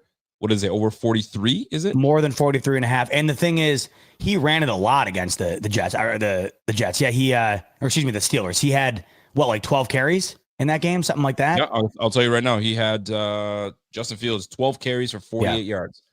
Yeah. And so there's 2 rushing touchdowns. Right. So there's an emphasis on doing that. So I like that. Wow, this was the quickest slip we've ever put together. There you have it. We have Josh Allen with our free pick, more than a half pass yard. So I think we'll have that probably situated on drive 1. And I'm loving this play. James Cook, more than 13.5 receiving yards. There was an emphasis on getting him the ball in week 1. I think there should be all year long. And if there is, more than 13.5 is going to be consistent. And then Breece Hall, more than 58.5 rush yards. Justin Fields, more than 43.5 rush yards. I agree with you there, Rico. Not that I think it, Pierre doesn't agree. Pierre's saying Breece less. Breece less. Well, here's the thing. I think the only way the Jets win this game is if they continue to allow him to get more than that number or try to get more. I don't know if it'll result in them, being close to winning. I think it's going to go over that number because it's their best chance to win. So they're going to continuously try to keep pounding him the rock. So that's what we've come up with here. By the way, the multiplier on that, not bad. 7.3 times your wager over on Sleeper. That's what it would pay out. You can get in on that play, which I'm really liking that play. You can get on that play or any of your plays that you come up with over on the Sleeper app. Sleeper, of course, the fastest growing fantasy platform, organically growing fantasy platform out there. And it's no secret as to why. The Picks app, awesome, and their fantasy platform is the best in the game. Take advantage of the promo code on your screen with Sleeper. Use the promo code BF25 on Sleeper. That'll get you up to a 100% match or a 100% match up to $100 on Sleeper. Terms and conditions apply. Eligible in 25 states. Check out Sleeper in the link in the description below. It reminds me of last week where I was like, oh, we were so close. And then we went like 1 for 4. But I think this week we might have a better chance on what we just came up with. Before we get out of here, I gotta ask you. I have to ask you a couple questions. So you saw the the rivalry merch is out. You're like the king. You're like the merch king. You know all the what inventory stock they have. You know what's sold out. Like, what would you say? What are the jerseys going for? If I wanted to get a jersey, let's just say a James Cook jersey. What are they going for in the United States? Because I want to show you the difference in price from Canada to the US. We are just what is it going for? Do you know the going rate? What's actually, if you go to your website? What's the going rate? I know it off the top of my head. You do? Yeah, the basic. And by the way, you'll be proud of me. I got the hat up until now. I'm waiting on the jersey just because I am a stain freak. You can ask Caroline if there's one thing she hates about me the most. It's getting, and I'm guessing that list is that list is growing by the minute. But the stain, if I get a stain, I won't. Not only will it affect my entire night, but I won't stop talking about it ever again. I will continue to. You get a wing stain. You're like, oh, see this even thing? Rico. It could be the size of You'd be perfect on Curb Your Enthusiasm. You'd be perfect on that show. You and Larry, you go at it. It's my life. That's why I resonate with Larry and George so much. It's because it's just a very similar path here. You see this thing? You see this thing? Can you exactly. So that jersey, that sweatshirt, whatever, that is a stomping ground for my brain to explode. But I love the jerseys are incredible. So it's $130 for the basic jersey, and it's $190 for that Vapor Fuse that has the stitched on jersey and patches. Here's my take on it. You have to get the Vapor Fuse. If you're going to spend $130, spend the extra $60 because the difference in quality is night and day. I think you're kind of get like the $130 there. The Vapor Fuse, and you have the what? You have just the standard regular jersey, which is the regular jersey stitched up. No, so the regular jersey is all screen printed. I haven't seen them in person, but my parents went to Dick's today. They had thousands of them. And they sent me some pictures. They got me a hat, which was very nice of Mama and Papa Bell. They got me that nice, clean white hat, which I love. But I asked them how the jerseys look. They said they look great. But the regular jersey, it's basically just a premium T-shirt, right? When you go to that Vapor Fuse level, it's more similar to what the players are wearing on the field than that of the standard jersey. But yeah, I mean, you're opening your wallet. It's $190. How much are they going for? Those Vapor Fuses are $190. $190. What's your guess in Canada? How much that Vapor Fuse will go by? A James Cook Vapor Fuse. $249. Ladies and gentlemen. Oh my God. $262 for the James Cook Vapor Fuse. How in this economy you want to support your team? What site is that? Authentic jersey. Do you understand why people go to China and say, you know what, just make me one of these? Hey, Chinaman, make me one of these things and let me call it a day. $262 for Canadian to say, I love my team. I got to pay that. What site was that? What's that? Like, what site is that? That's on the Buffalo Bills. I mean, that's the so it's like Buffalo the official site. The official. I want to get the official. See what they're going for. All right, let me keep going. Yeah. What about the hat? You said mom and dad got you a hat. Yeah. Oh man, how much do you think the hat? What does it take for me to get a hat? And I love my hats. See, I'm stunned. My dad got himself one and me one, which I'm shocked by because we literally had this conversation in person at training camp where we looked at the hat and we said, I can't justify spending $50 on a hat. So most hats have become $50 US. What are they in Canada? Ladies and gentlemen, we got a $68 hat. Oh my God. $68 for and it's a nice hat. It's clean. You don't wear it every day. Hopefully they have a black band underneath, but $68.99 for a Bills ball cap is unfreaking believable. You see what we got to go through? What's the current inflation rate? Like what's the current the conversion rate? Yeah, conversion rate. Well, I'll tell you right now. So for let's just say $100 US. $100 US right now. We're not visiting Canada. Converts into what's your guess? 130 Canadian based on those prices. I don't know. 100 US is 138. Dude, wow. So it's almost 1.5 times the value of the Canadian dollar right now. Bro, we're getting killed. Buy Canadian, elbows up, like all that. No, listen, bro. So I have a funny story before we get out of here. Caroline, I'm respecting the time because I want to get out of here. So the wife and I, our thing sometimes when we have no kids and we have a moment to ourselves, we like to go thrifting. Go to thrift store and the odd thing will pop and you'll see something like, oh, that's pretty cool. I love that. I walked in and saw, and there's a case, and usually they have the more expensive high-end things behind the glass case. I don't know if you guys know this. And I saw a blue jersey that looked very Billsy. I was like, what jersey is that? So I'm looking, I'm like, excuse me, man, can you just pop that thing open so I can see what we got here? And I looked at the price tag and I was baffled to see what the price tag was. I was like, who is this jersey? And it better be, take a look at this, ladies and gentlemen. Terrell Owens jersey apparently signed by Terrell Owens himself. How much they want for the thrift store? Found this in the thrift store. Guess how much this one's going for? $500. I wouldn't go that bad. $100. Oh, that's not bad. $100 for a Terrell Owens signed jersey. I'm leaving there with it. I'm leaving with it for $100. I considered it.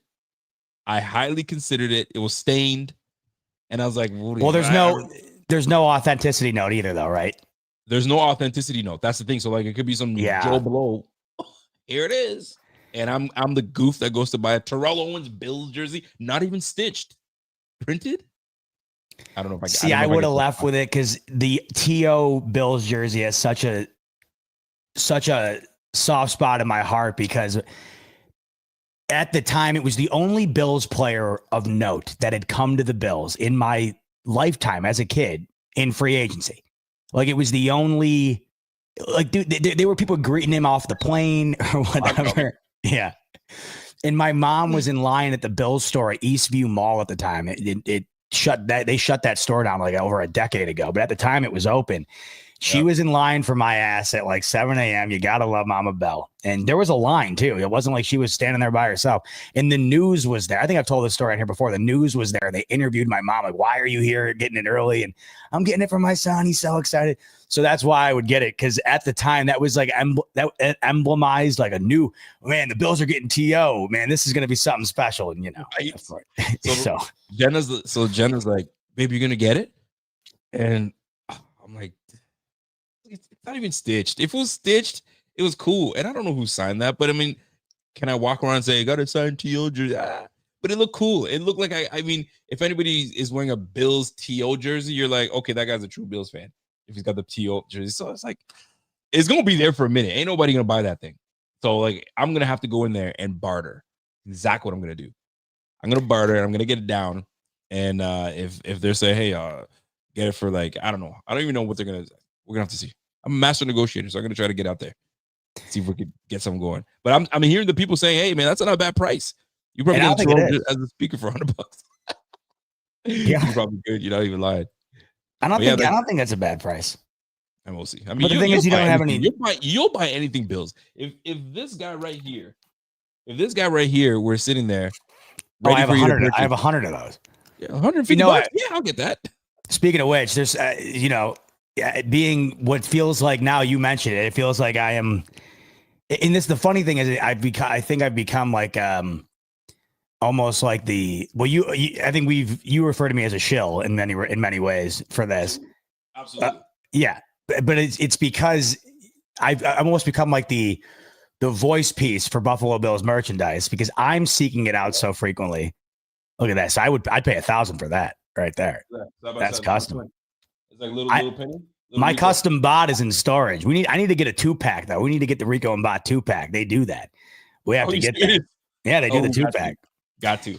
But like I do it because I'm seeking it out, and I just share it with everybody else because I know there's other people out there that are like me, where they're like, oh, I love this crap too, and cool enough. I had the other day, they dropped a new Josh Allen McFarlane figure. I've been collecting McFarlane football figures since I was a kid, and one of the higher ups over at McFarlane reached out and we're gonna do a collab. So there's some cool stuff that comes from that. Like I grew up as a kid collecting McFarlane football action figures, and then you meet some of the guys. He's a big Bills fan too, and so that'll be cool. But yeah, no, I know some of it's what's crazy though, and this is why I think it resonates with me so much, is it'll never be lost on me. In particular, the McFarland's a great example. So growing up, McFarland did a ton of NFL figures, a ton. I mean, it was all over the place. They had, I think, like 40 plus lines throughout the years. I'm talking years and years and lines of product waves. They only ever made 3 Bills figures. That's it. Yes. Travis Henry, Drew Bledsoe, Sammy Watkins when he was drafted. Okay. So I grew up and I had everybody. I had Favre. I had Brady. I had Roethlisberger. You're a collector. Yes, I had them all. But I always remember when the new line would come out, I'm like, are they going to have a new Bills player? Are they going to have a new? Nope. So now that Allen, anytime anything's dropped and his face is on it to the point now where he's got his own Snickers chocolate barbecue sauce. Yeah. I'm surprised you didn't get it. I'm buying it. Yeah, sorry. The kid in me not only wants that, needs it, you know?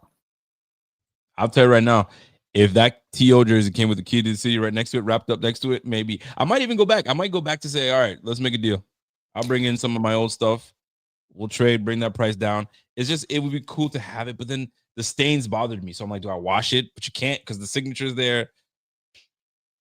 I don't know. Well, I don't think you can wear you can't. Would you wear that? What do you think? I'm just going to buy it to hang it on my wall? That's what I do with my signed stuff. I don't even know if it's real. There's not some letter that comes with it and says real signature. Some Joe Blow was like, yo, let me give this away. I don't know. I have no idea.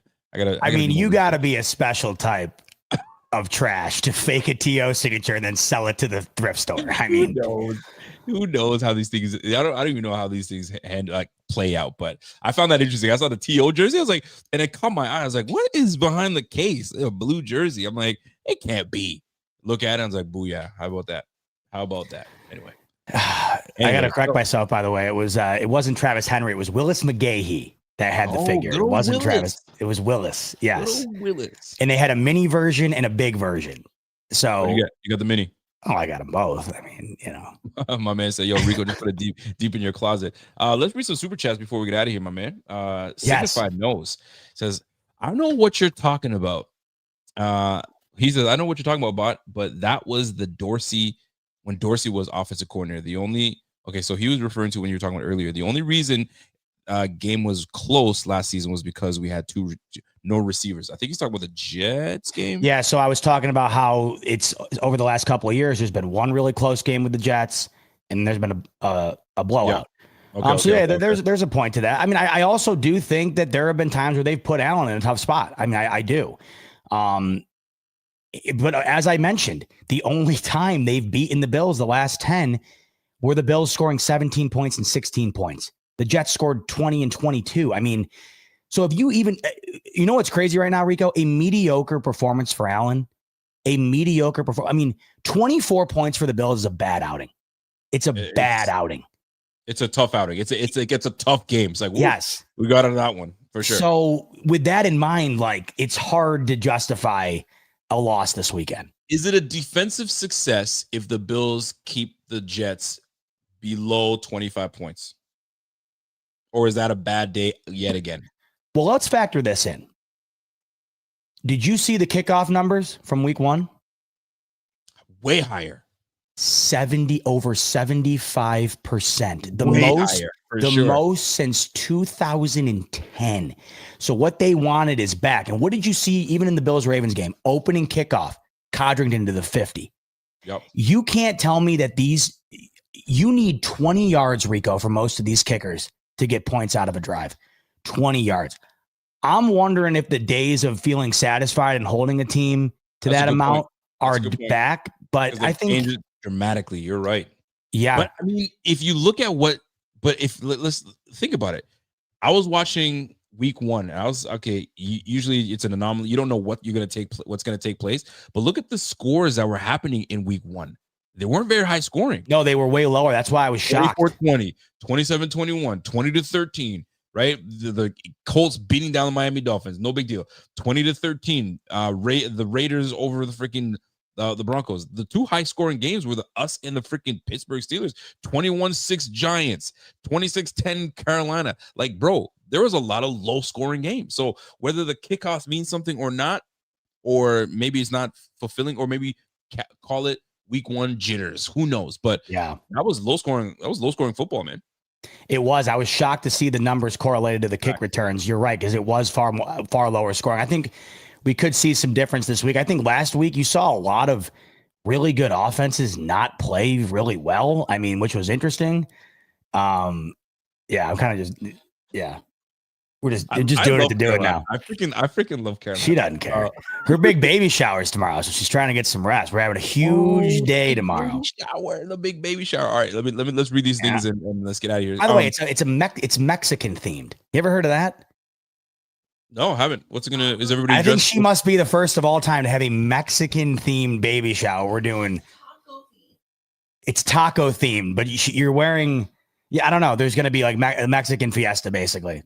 I kind of love it. Will you show up and say hello, or it's not for you? Oh, I'm showing up. I'm not free. Tacos and. So we have a family friend that does the baking for all of our parties, and these Rice Krispie treats she makes. I don't know how she does it. So I told her, I said, if I'm up there for 5 minutes or 5 hours, those are going to be gone. So I'll be there in some capacity. That's for sure. I like it. Signified No says, you guys are giving Jets D too much respect. Josh has only looked bad with Saleh running it. And last year, the best cornerback was DJ Reed, and they let him go and replace him with Brandon Stevens, which I think is worst, in my opinion. One of the worst in the league. Brandon Stevens got freaking booed out of freaking Baltimore. So that I give him respect for, but you still got to give respect to that front. You got Will McDonald, you got Jermaine Johnson, you got Williams in the middle. That front is a good front. So you got to give that respect. And that linebacker crew doesn't really do anything for me. I'm not really. And then we'll see what the corners and safety looks like. But I still think that we're going to handle the Jets just great, and we'll be leaving 2-0. But we got to give him a little respect, man. Signify, we got to give him a little bit of respect. I know you don't like the Ravens, and the Ravens are going to poo-poo on them, but you got to respect the Jets a little bit. Well, appreciate the super chat and you, Signify. I'm agreeing with you here, though. The Jets defense has been a sieve since Robert Saleh was fired. We haven't seen anything to the contrary. So the one and only time the Bills had played them outside of that game right after, and of course we talked about this. You know, it's that dead cat bounce, right, Rico, where you fire the coach, the locker room's fueled up over it. Yep. Ever since then, though, wasn't close. The Bills rolled them when they played them later on in the year. Yeah. I think that there is something to prove here from Aaron Glenn. I think he's done a good job, by the way, Aaron Glenn. Very true. You have to factor in new coach. He's still trying to, get his bearings down, and he's not new to the game. He knows what's up. So yeah, we'll see what takes place. Last super chat. From my guy Signified Knows. What a Sig. I appreciate Signified, man. Me too. He's on fire tonight, man. Appreciate your love, bro. He goes, PFF is BS, man. Thursday Night Football week 1, Saquon's PFF rank in his player intro was 11th. Imagine saying with a straight face Saquon wasn't the best running back last year. Yeah, PFF is very tricky. But I've always said this, and I'll stick to it. You can't use PFF to prove your point on something and then poo-poo it when it proves otherwise. Either you use it or you don't. And I'm one that actually does use it to just have an idea of the consensus of how a player is performing. Either they're performing very well or they're not. And it allows us to focus on that player to say, okay, well, PFF says they're doing this, so let me see from my eyes and pay attention. So that's the way I kind of look at PFF. I do enjoy it. Looking at PFF and seeing if what they're saying is true. And if it's not true, that's why we have our eyes to tell us otherwise. At least that's how I see it.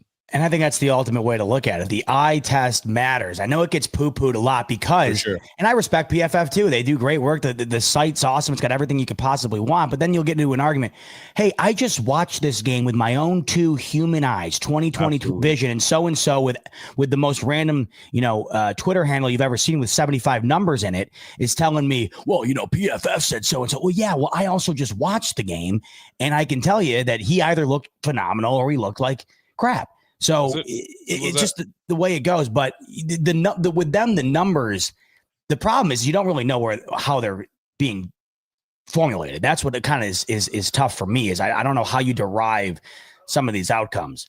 But One last thing before Yeah. we wrap up. You and I will be in person together in 5 days. Yeah. And Caroline said Yep. she's expecting some holding hands and kissing. I said, honey, I would never do that to you. I would never do that to you. What are your thoughts? How excited are you? And what's the game plan? Because I haven't really gotten your game plan. Wednesday, So Southern Tier Brewing live show there Wednesday night. You'll be there by then.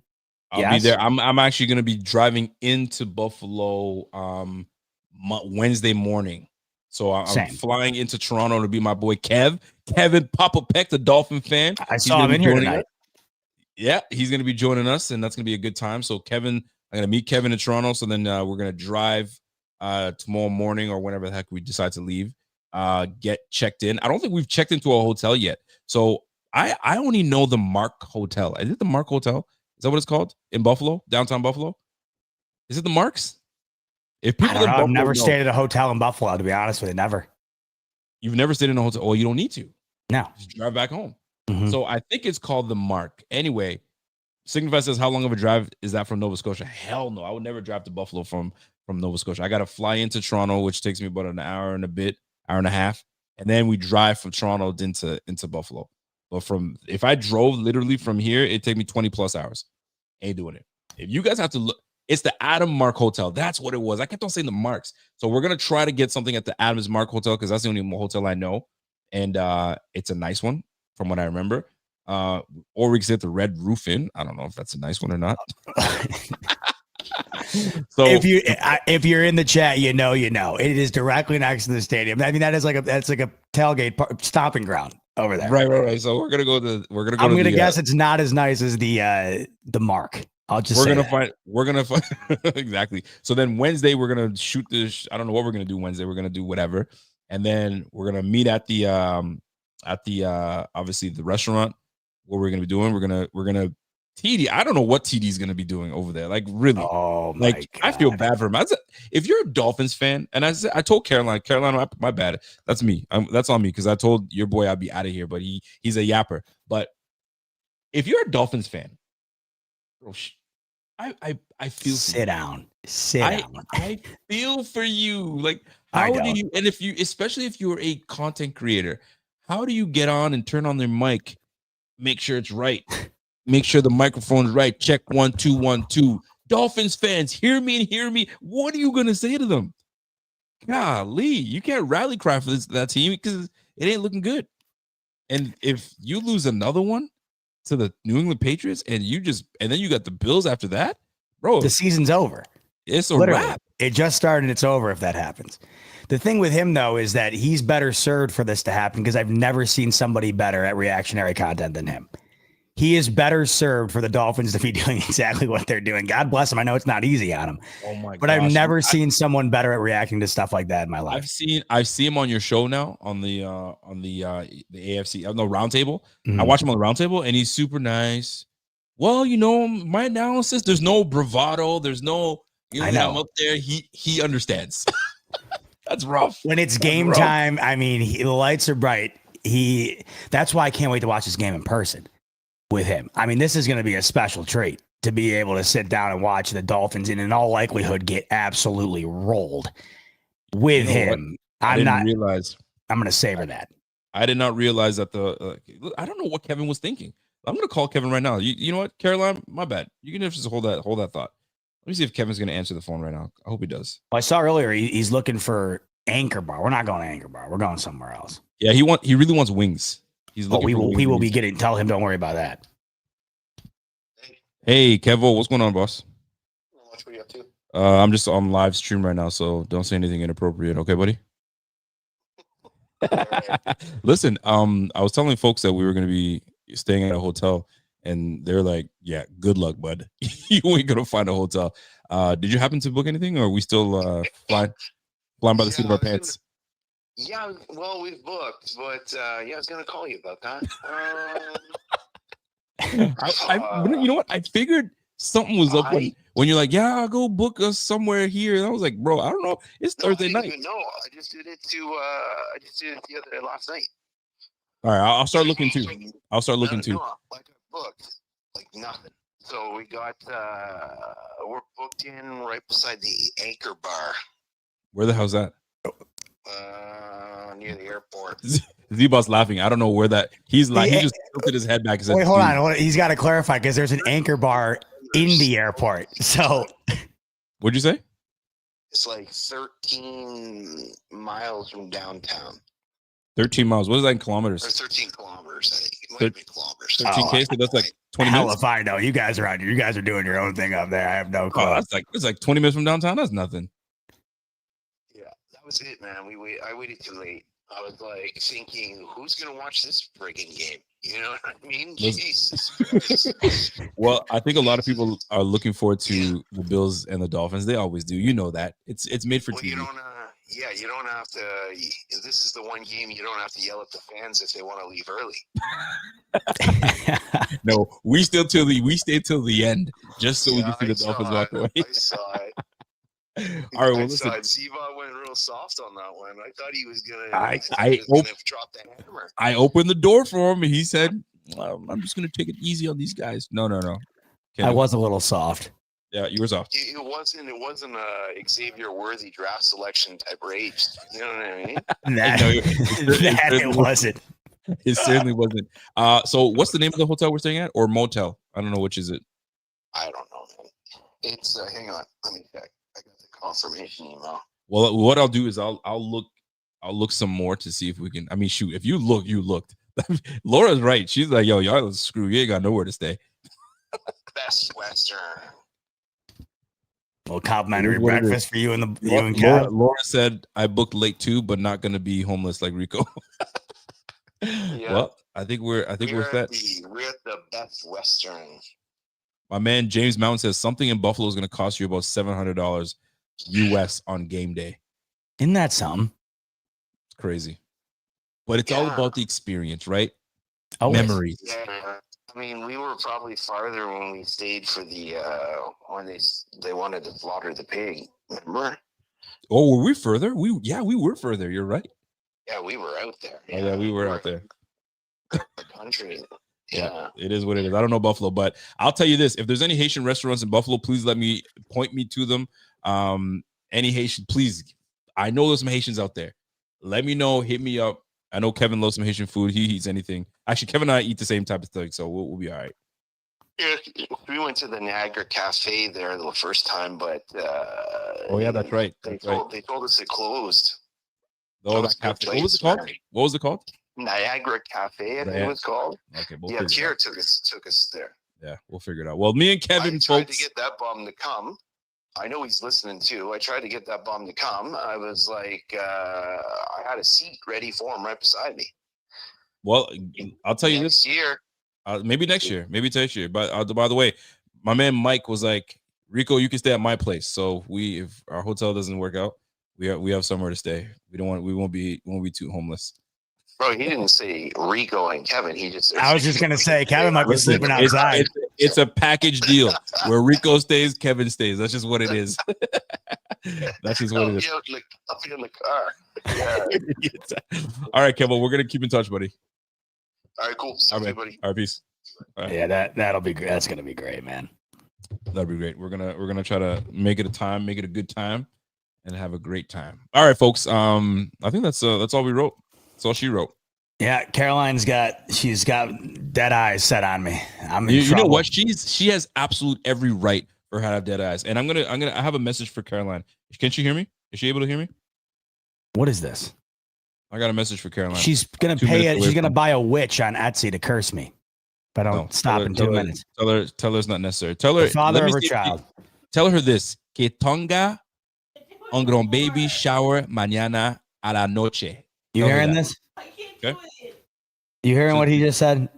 I don't know. He said a whole lot of something. What was it again? Yeah, I said I'm gonna try to say it as my best Spanish accent. Que tenga un gran baby shower mañana a la noche. Baby shower mañana a la noche. A la noche. You just butchered that for me, boy. Now that translates to. Listen, have a great baby shower tomorrow night. Have a great baby shower tomorrow night. That's what it means. How nice. How nice. We will. All right. Listen, we're out of here. James Mountain Man, you're probably driving or you're probably just hanging out and having a good time. So we'll see you.